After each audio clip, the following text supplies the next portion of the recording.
Hello, I'm Keith and welcome to Home Media Minefield Supplemental, helping you with information to navigate the complexities of home cinema and home media entertainment. And this is the second supplemental episode that I've produced. I previously did one for Batman v Superman: Dawn of Justice, and the idea of these little supplemental episodes is I do these when a release of a film on physical media that I've previously done a review of comes out, and this is just to complement that. So for today's episode I am looking at the recently released 4K UHD edition of the Star Trek movies 1 to 4, which have recently come out on 4K UHD, both here in the UK and in the US. Now, way back in June of 2020, my first actual review on this channel was of the Star Trek, the original motion picture collection on Blu-ray. So please check out that video if you haven't already.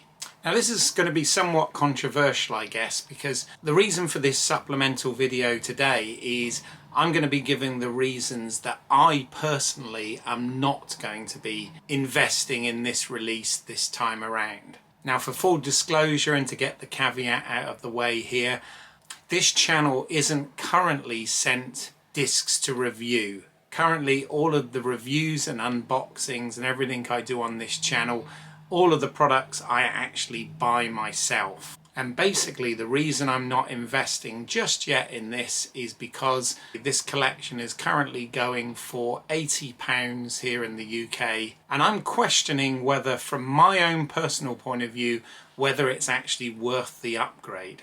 Now, I would say if you don't already own the first 4 Star Trek movies on Blu-ray, you haven't actually got them yet, but you're a fan of the films, then absolutely it's worth investing in this set. But the reason I'm not going to, I want to explain here today.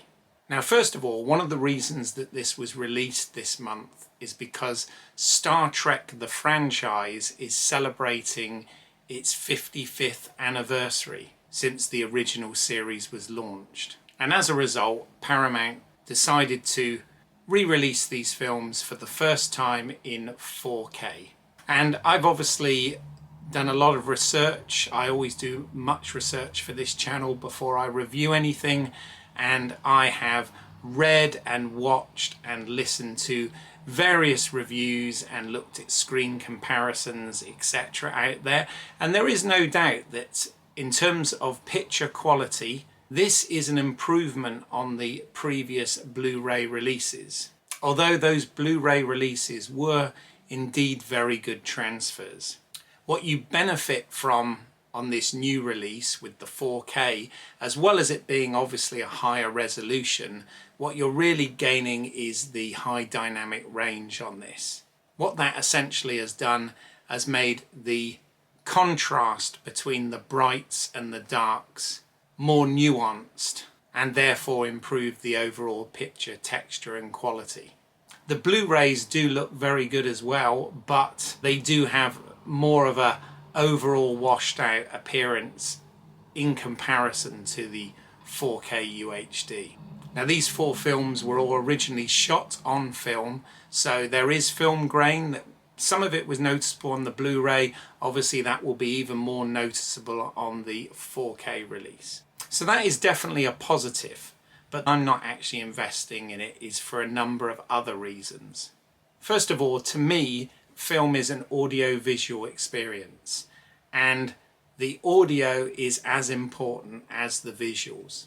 And with this release, what they haven't done is they haven't made any changes to the audio mix. You get the 7.1 soundtrack that was on the Blu-ray release, which again is an excellent soundtrack, very well remastered.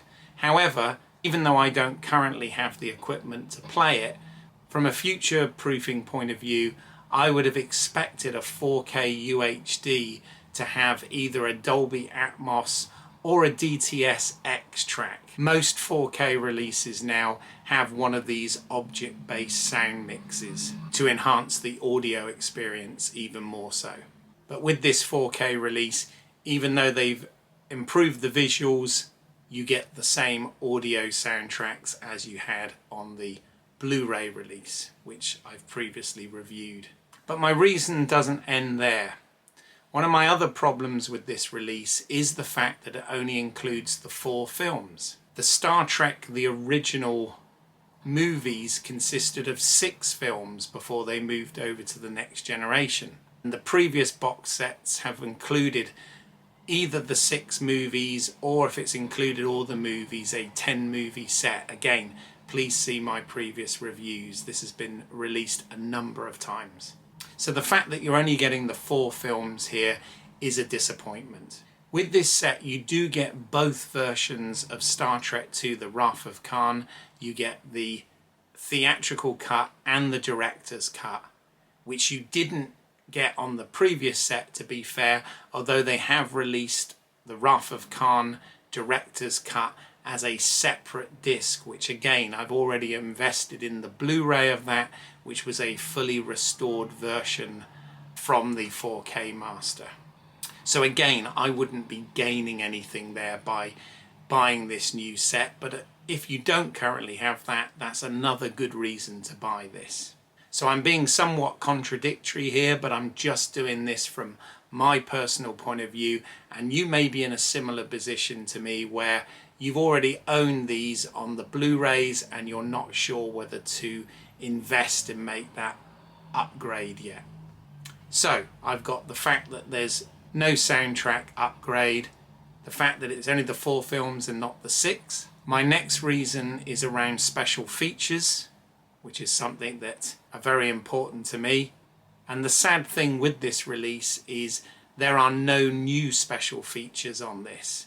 In fact, there aren't even all of the special features that were on the Blu-ray release, because you're losing the bonus disc that came with that. So the Blu-ray discs that come in this set are essentially the same as with the Blu-ray release, so you get those same features on there.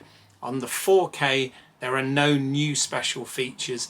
The only special feature is on the first film, Star Trek: The Motion Picture, and it's an isolated score track.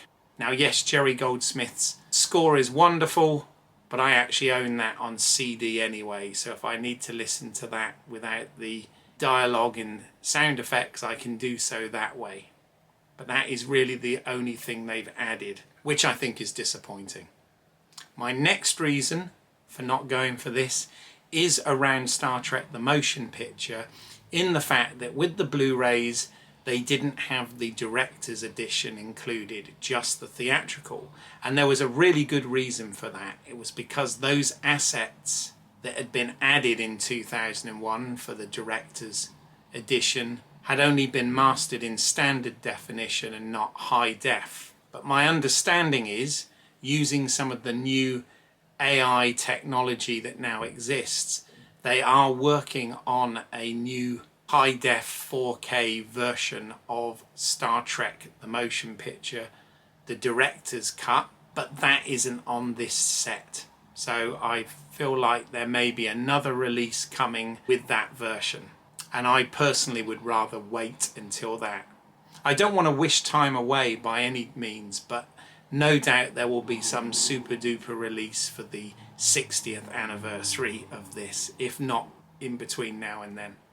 And then the final thing, and this is very subjective and a bit nitpicky on my part, but I don't particularly like the packaging and artwork that they've used on this new version. I find it a little bit uninspiring. You've got a mix match of the uniforms on the outer box. It's quite cartoony in the way it's been drawn. And on the inner sleeves, which are the same for both the Blu-ray and the 4K, you just get 5 of the 7 main characters on the covers. And inside the discs are plain. The Blu-rays are the same as in the set here that I've reviewed, and the 4K discs are just plain black discs. Now, as I said, that one's not really that important.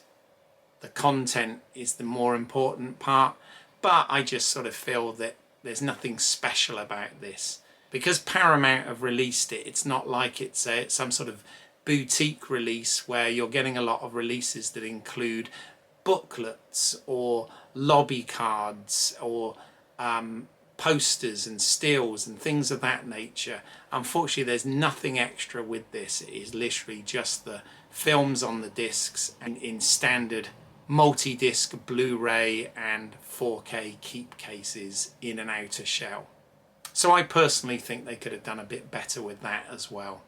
Now the releases both in the UK and in the US, from what I can see, are absolutely identical. The only difference being in the US you also get digital copies of the films in 4K as well. Something that we tend not to do here in the UK for some reason.